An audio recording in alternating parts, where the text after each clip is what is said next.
ketika baginda Nabi menginginkan salah satu Umar itu masuk Islam. Karena dua Umar ini sangat berpengaruh di Mekah pada saat itu.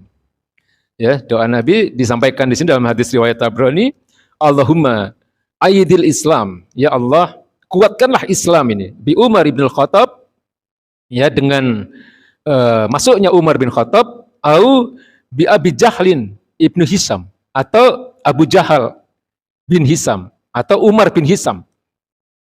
Ya, jadi Nabi menyebut Umar bin Hisam ini dengan Abu Jahal. Ya, karena Abu Jahal itu artinya bapaknya kebodohan, ya, karena dia tahu bahwa Nabi adalah utusan Allah, dia tahu bahwa ayat-ayat yang disampaikan oleh Nabi benar-benar dari Allah Subhanahu wa taala.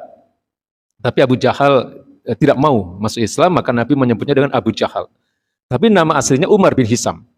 Dan Nabi berdoa agar Allah memberikan hidayah kepada salah satu dari Umar.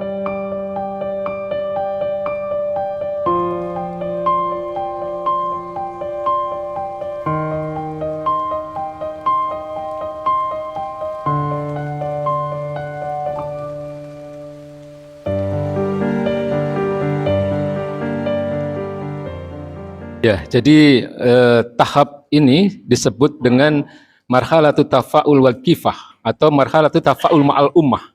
Ya, tahap di mana baginda Nabi memasuki fase dakwah secara terbuka, secara terang-terangan. Ya, marhalatu tafa'ul ma'al ummah itu artinya tahap berinteraksi dengan umat. Ya, marhalatu tafa'ul wal kifah artinya marhalah atau tahap berinteraksi dan perjuangan. Ya, al-kifah itu perjuangan.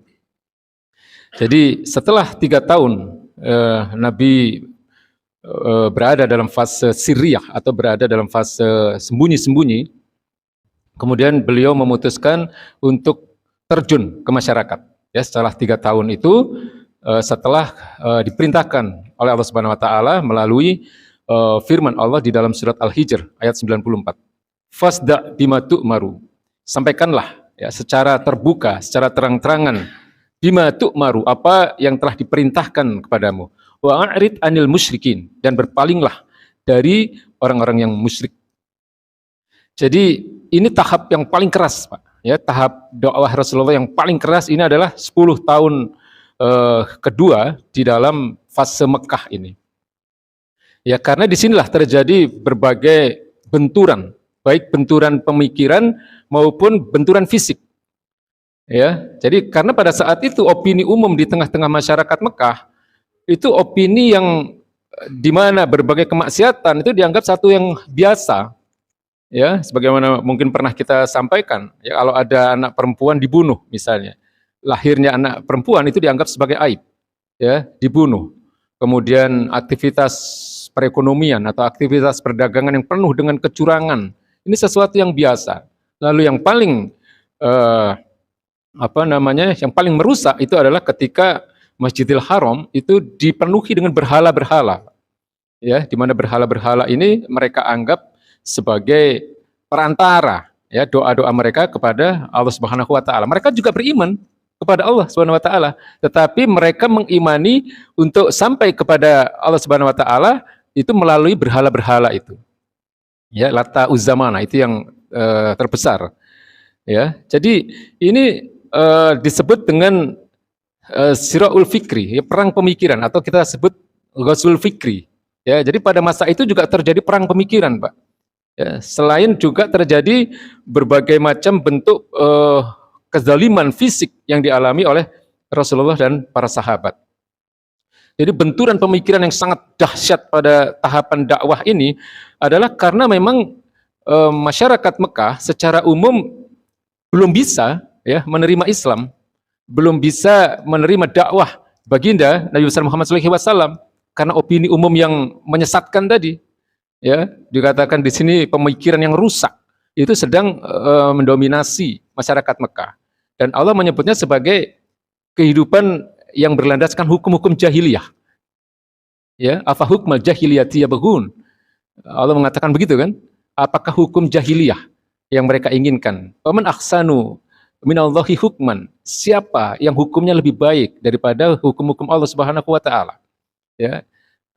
Liqaumi yuqinun, ya, bagi mereka-mereka yang yakin, ya, kepada keberadaan Allah Subhanahu wa taala. Bagi mereka-mereka yang meyakini akan adanya Allah Subhanahu wa taala. Ya, jadi itulah yang disebut dengan sistem hidup yang jahiliyah pada masa itu. Dan kemudian dijelaskan oleh para ulama bahwa berdasarkan sirah ini, berdasarkan ayat tadi, itu Al-Maidah 50 ya Pak, disimpulkan oleh para ulama, ya, diantaranya Hasan Al-Basri rahimahullah, kemudian ulama Profesor Dr. Wahbah Az-Zuhaili, ya, beliau mengatakan bahwa yang dimaksud hukum jahiliyah adalah hukum-hukum selain hukum Islam. Ya, karena pada masa-masa itu yang berlaku di tengah-tengah masyarakat adalah hukum-hukum selain hukum-hukum Islam. Ya, jadi pada tahap ini para pengikut Rasulullah SAW sungguh-sungguh diuji, ya, sejauh mana kualitas keimanan mereka setelah mereka dibina 3 tahun oleh Allah Subhanahu wa taala, oleh baginda Nabi besar Muhammad SAW di Darul Arqam. Ya, jadi mereka mengalami fitnah. Ya, baginda Nabi itu difitnah apa, kurang apa Pak? Ya, difitnah sebagai tukang sihir, difitnah sebagai dukun, ya, difitnah sebagai gila dan seterusnya. Ya, karena mereka belum bisa menerima Islam. Dan ini tentu disebabkan karena tokoh-tokoh besar mereka ini takut kehilangan kehormatan ketika mereka harus menerima kenabian baginda Nabi besar Muhammad SAW. Ya. Nah, penyiksaan yang keji ini dilakukan terhadap banyak sahabat. Ya, kita tahu tentu Bilal bin Rabah itu mengalami penderitaan yang luar biasa. Ya, dijemur di padang pasir, ya, di mana dikisahkan itu yang namanya sandal itu, Pak. Ya, itu kalau dijemur di situ bisa melengkung gitu ya. Jadi kita bisa bayangkan ya betapa panasnya. Lalu Bilal bin Rabah dibebani ya oleh batu besar yang kemudian kita tahu dimerdekakan, kemudian ya dibebaskan oleh Abu Bakar As-Siddiq. Ya. Lalu ada keluarga Yasir. Ya, keluarga Yasir ini terdiri dari 4 orang. Ya, kepala keluarganya bernama Yasir, kemudian istrinya bernama Sumayyah, kemudian 2 putra mereka yaitu Ammar bin Yasir dan Ubaidillah bin Yasir. Keempatnya adalah dari orang-orang yang kalangan lemah. Ya, setelah masuk Islam, mereka lah ya dari kalangan-kalangan rendah ini banyak sekali mengalami berbagai penderitaan Pak, pada masa-masa marhalatut tafa'ul wal kifah ini. Ya, tahap berinteraksi dengan umat dan tahap perjuangan. Dan beberapa sahabat yang lain, ya, Abu Dzar Al-Ghifari, Ibnu Mas'ud, dan banyak sekali sahabat-sahabat yang mengalami penyiksaan, termasuk baginda Nabi sendiri. Ya, baginda Nabi sudah banyak sekali menerima berbagai siksaan fisik, ya. Dan satu hal yang paling berat pada masa itu adalah boikot.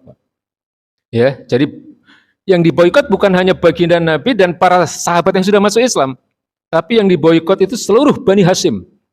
Jadi Bani Hashim ini adalah keturunan dari Hashim Abdul Manaf yang merupakan ayah dari kakek baginda Nabi, ya, ayah dari Abdul Muthalib. Jadi diboikot semua. Ya, mengapa mereka diboikot? Karena meskipun di antara Bani Hashim ini masih banyak yang belum masuk Islam, tapi mereka lebih berpihak kepada Nabi Muhammad. Ya, mereka lebih bersimpati lah kepada Nabi Muhammad, sehingga di antara mereka banyak yang melindungi dakwah Nabi. Nah, Bani Hashim diboikot, Pak. Nah, pemboikotan ini dalam seluruh hal. Ya, jadi kaum kafir Quraisy, ya, kaum musyrik Quraisy ini melarang, ya, masyarakat Mekah untuk berinteraksi dengan seluruh Bani Hashim. Ya, dilarang bertransaksi, dilarang menikah, dilarang berbicara. Jadi benar-benar diboikot. Ya, nah pemboikotan ini resmi, Pak. Ya, resmi. Jadi dibuat suatu piagam lah. Ya, piagam pemboikotan yang ditempelkan di dinding Ka'bah. Ya, jadi di salah satu dinding Ka'bah, pemboikotan ini ya beberapa poin di situ, dilarang menikah, dilarang bertransaksi, dilarang menerima Islam dan seterusnya. Ya, jadi lembaran itu ditempel di salah satu dinding Ka'bah. dan diawali dengan kalimat Bismika Allahumma, ya, dengan namamu ya Allah, ya. Lalu dituliskan pemboikotan itu, beberapa poin-poin pemboikotan itu. Nah, 3 tahun pemboikotan ini terjadi dan itu benar-benar sangat membuat kaum muslimin menderita, ya. Bahkan ada yang sampai kelaparan, ya, karena diboikot, nggak bisa membeli bahan makanan, nggak bisa. Dan pada akhir masa pemboikotan ini, setelah 3 tahun itu, kemudian Nabi ditinggalkan 2 orang yang paling beliau cintai, kan, ya, paman beliau Abu Thalib dan istri beliau Ummul Mukminin Siti Khadijah radhiyallahu anha. Lalu kemudian orang-orang kafir Quraisy sendiri, di antara mereka itu berbeda pendapat sebenarnya. Ada yang iba gitu ya, berempati kepada baginda Nabi besar Muhammad SAW dan seluruh Bani Hashim. Lalu kemudian di antara mereka itu ada yang memutuskan untuk menghentikan pemboikotan itu. Lalu salah satu dari mereka ingin mengambil piagam yang ditempel tadi, piagam pemboikotan yang ditempel di dinding Ka'bah tadi. Dan atas izin Allah, ternyata piagam pemboikotan itu hampir seluruh lembar kertas itu dimakan rayap, Pak. Ya, ini dalam kisah yang sahih, ya. Dan hanya tersisa bagian atasnya yang berbunyi Bismika Allahumma. Ya, sementara seluruh poin-poin pemboikotan itu dimakan rayap, gitu. Ya, jadi ini atas izin Allah Subhanahu wa taala dan dijelaskan oleh para ulama, ini Allah atas perintah Allah itu rayap itu menghancurkan piagam pemboikotan itu. Dan sejak saat itulah kemudian pemboikotan itu selesai. Ya, lalu kemudian baginda Nabi setelah mengalami berbagai kesedihan, ditinggalkan 2 orang yang paling beliau cintai, lalu kemudian Allah Subhanahu wa taala berkenan untuk menghibur beliau dalam perjalanan Isra Mi'raj, ya. Perjalanan Isra Mi'raj. Nah, jadi ini adalah satu kisah yang benar-benar kalau kita menghayati, Pak, bisa nangis ya. Kalau baca sirahnya itu, sirah nabawiyah itu, ya. Lalu pada saat itulah Rasulullah SAW berdoa, ya, berharap kepada Allah Subhanahu wa taala agar ada orang-orang kuat di antara penduduk Mekah tadi yang menerima dakwah Islam ini. Lalu kemudian dikabulkan oleh Allah Subhanahu wa taala ketika paman beliau yang termasuk tokoh yang sangat disegani di Mekah, yaitu Sayyidina Hamzah, menerima Islam, ya, setelah kemudian beliau melihat Rasulullah SAW dianiaya secara fisik oleh Abu Jahal, ya, dan para pembantunya. Lalu pada saat itulah baginda Nabi kemudian berdoa yang lewat satu kisah yang mungkin sangat populer, ya. Ketika baginda Nabi menginginkan salah satu Umar itu masuk Islam, karena 2 Umar ini sangat berpengaruh di Mekah pada saat itu. Ya, doa Nabi disampaikan di sini dalam hadis riwayat Tabrani, Allahumma ayyidil Islam, ya Allah, kuatkanlah Islam ini bi Umar bin Khattab, ya, dengan masuknya Umar bin Khattab, au bi Abi Jahlin ibnu Hisam, atau Abu Jahal bin Hisam, atau Umar bin Hisam. Ya, jadi Nabi menyebut Umar bin Hisam ini dengan Abu Jahal. Ya, karena Abu Jahal itu artinya bapaknya kebodohan, ya, karena dia tahu bahwa Nabi adalah utusan Allah, dia tahu bahwa ayat-ayat yang disampaikan oleh Nabi benar-benar dari Allah Subhanahu wa taala. Tapi Abu Jahal tidak mau masuk Islam, maka Nabi menyebutnya dengan Abu Jahal. Tapi nama aslinya Umar bin Hisam. Dan Nabi berdoa agar Allah memberikan hidayah kepada salah satu dari Umar itu, Umar bin Khattab atau Umar bin Hisam alias Abu Jahal. Lalu doa Rasulullah ini dikabulkan oleh Allah Subhanahu wa taala dengan masuknya Umar bin Khattab. Begitu masuk Islam, Umar bin Khattab ini semangatnya luar biasa, Pak. Ya. Jadi ketika banyak sekali penderitaan yang dialami oleh para sahabat yang sudah masuk Islam, Umar bin Khattab ini mengatakan kepada Nabi, apa tidak kita lawan saja mereka? Ya, Nabi mengatakan lam nu'maru bidzalik. Kita belum diperintahkan untuk itu. Artinya Nabi masih memandang bahwa kekuatan umat Islam pada saat itu belum memungkinkan untuk melawan kekejaman orang-orang kafir Mekah, ya, kaum Quraisy pada saat itu. Jadi hikmah yang bisa kita lihat dari kisah ini, Pak, ya, para ulama menyebut aktivitas Nabi dalam dakwah beliau yang ditujukan kepada orang-orang kuat ini disebut dengan aktivitas tolabun nusrah, ya, mencari dukungan, ya, mengharapkan dukungan dari orang-orang kuat, orang-orang yang punya pengaruh, ya, karena Islam ini memang membutuhkan himayah, ya, untuk bisa dijalankan dengan kafah, ya.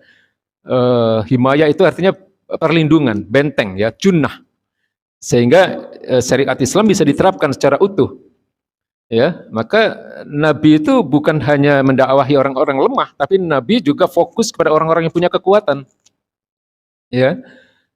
Nah, di antara yang orang-orang berpengaruh itu ya ini Sayyidina Hamzah dan Umar bin Khattab, termasuk Abu Bakar As-Siddiq, Utsman bin Affan, kemudian Abdurrahman bin Auf, itu tokoh-tokoh besar di Mekah. Ya, selain orang-orang biasa seperti keluarga Yasir tadi, kemudian Abu Dzar Al-Ghifari dan beberapa sahabat yang lain. Jadi kesimpulannya adalah dari apa yang kita lihat, peristiwa-peristiwa besar yang dialami Nabi pada masa-masa awal dakwah jahriyah atau dakwah secara terbuka ini menunjukkan bahwa menjadi muslim itu ya harus tangguh, ya. Tangguh dalam arti harus memegang keimanan ini dengan sungguh-sungguh, dengan kuat, ya, karena ketika terjadi hal-hal seperti ini akan teruji nanti mana yang benar-benar mempunyai keimanan yang tangguh dan mana yang bukan, ya. Jadi berbagai fitnah itu pun juga sesuatu yang biasa dialami oleh umat Islam yang berpegang teguh kepada Quran dan Sunnah. Ya, jadi kalau zaman dulu Nabi difitnah sebagai tukang sihir, sebagai orang gila, sebagai dukun. Mungkin kalau sekarang beda ya istilahnya, ya. Dibilang apa, Pak? Teroris gitu ya, radikal gitu ya. Kalau zaman Belanda dulu disebut apa, Pak? Ya, ekstremis, ya, kaum ekstremis. Jadi para ulama yang kita kenang sebagai pejuang-pejuang kemerdekaan Indonesia itu ya disebut sebagai distigma, ya, distempel dengan berbagai macam bentuk keburukan. Ya, itu sudah wajar itu. Ya, karena yang hak dan yang batil itu tidak pernah bisa bersatu. Ya, Pangeran Diponegoro itu kan ulama besar, Pak. Imam Bonjol itu ulama besar. Ya, kemudian Jenderal Sudirman itu ulama besar. Ya, tapi fitnah itu tetap mereka terima, ya. Jadi memperjuangkan Islam memang selalu berbenturan dengan yang batil,